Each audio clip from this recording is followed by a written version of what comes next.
Thank you. I'm really humbled to be invited back to speak in front of this wonderful group of people. You've already heard a little bit about me.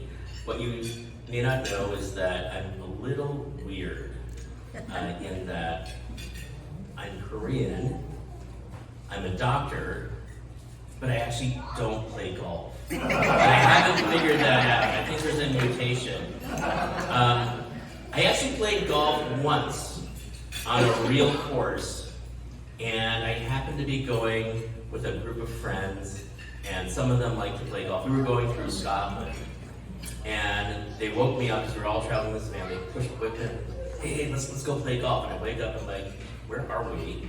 But okay, I've never played golf. It's like, okay, no, we're gonna go and we're gonna play golf on this course. So the one time I played golf was at St. Andrews, the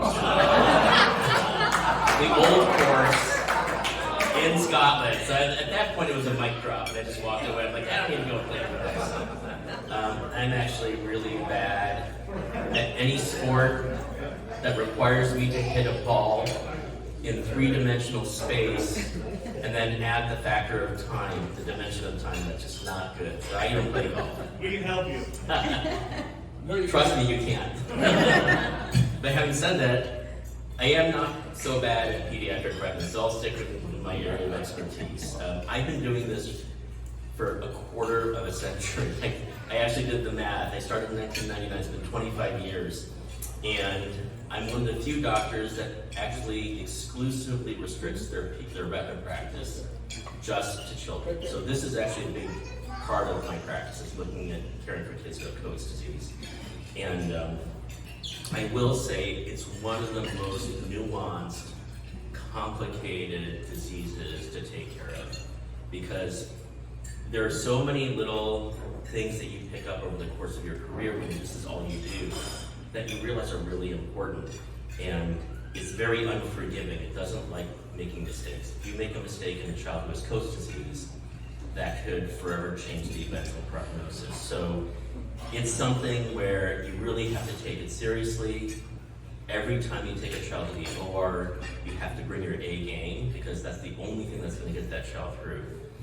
And with everything at stake, you would think that there would be more people, more organizations advocating for these children. But the reality is, the entire world's group of people who advocate for Coats disease are in this room today.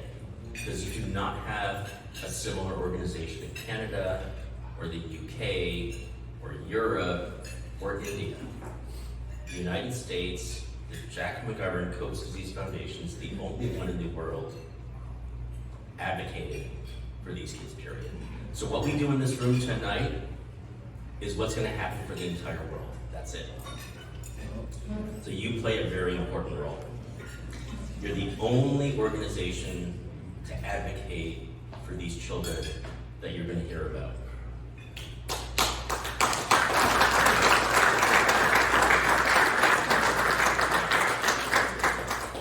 You are the only one promoting education for this condition, this disease. As you heard earlier, it's like, what's Coats disease? Just as an aside, Coats disease was, I think, identified in 1887 by George Coates in Scotland. So this disease is over 200 years old. 200 years later, we still don't know what causes it. We still don't know all the different things that we could bring to bear to treat it, because we don't have an understanding of the origin of it.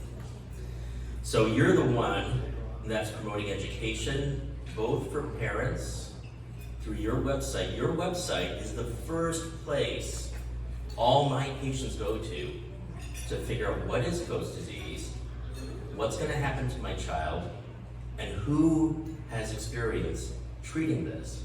It's your website.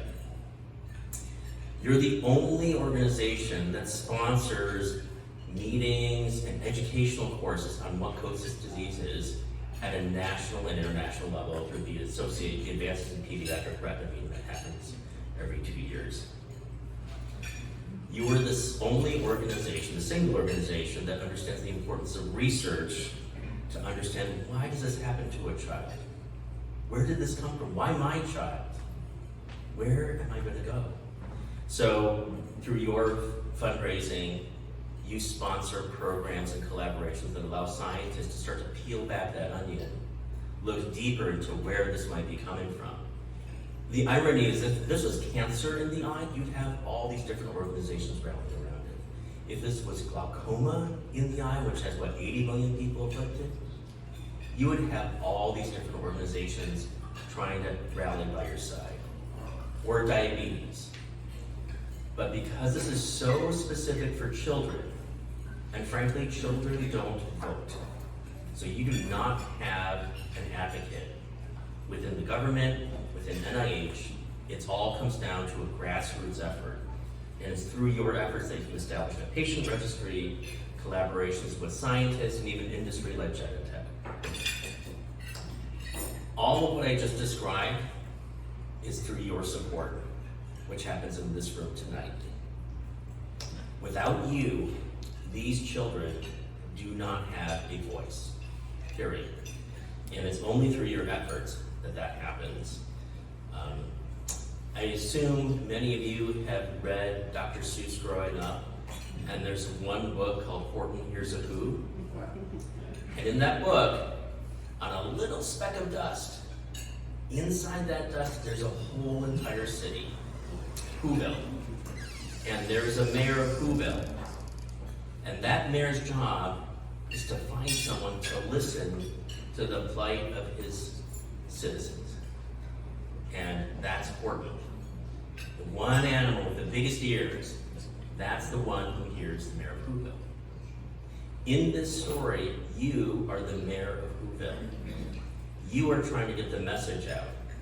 You are trying to find your Horton, preferably one that has a big wallet and bank account. You're trying to find that Horton.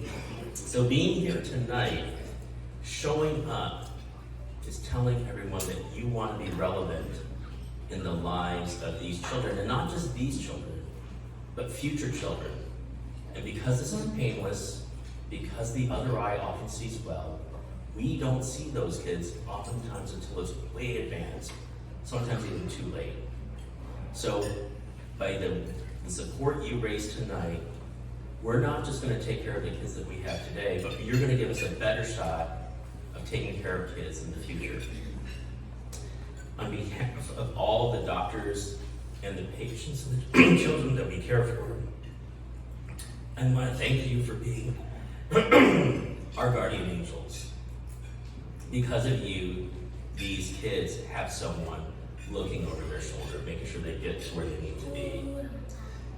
And you couldn't have chosen a better family to rally around than the McGoverns and their son. I mean, it's not a surprise to me that we're here 18 years later through umpteen different golf tournaments. And frankly, it's because of the respect and loyalty that we all have for Jack, his parents, and his family.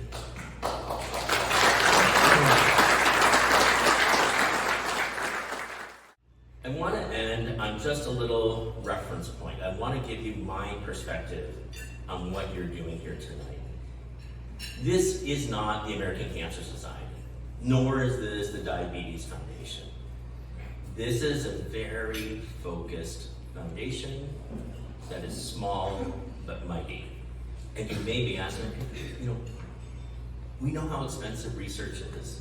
We know that things are going up in price. What's the impact that my little contribution can make? And I don't know how many of you are familiar with the author Malcolm Gladwell, who has a book called Outliers. And in it, he tries to look at people who really exceeded, organizations that really outperformed. And he looked at the Canadian Hockey League, because he found in the Canadian Hockey League, most of the Canadian professional players all happened to be born within a 3-month span of each other. And the reason was, those kids got held back in kindergarten because they were over a threshold. They were just a little bit bigger, a little bit stronger, and that meant that more of them qualified for that next level. And that was just compounded year over year over year.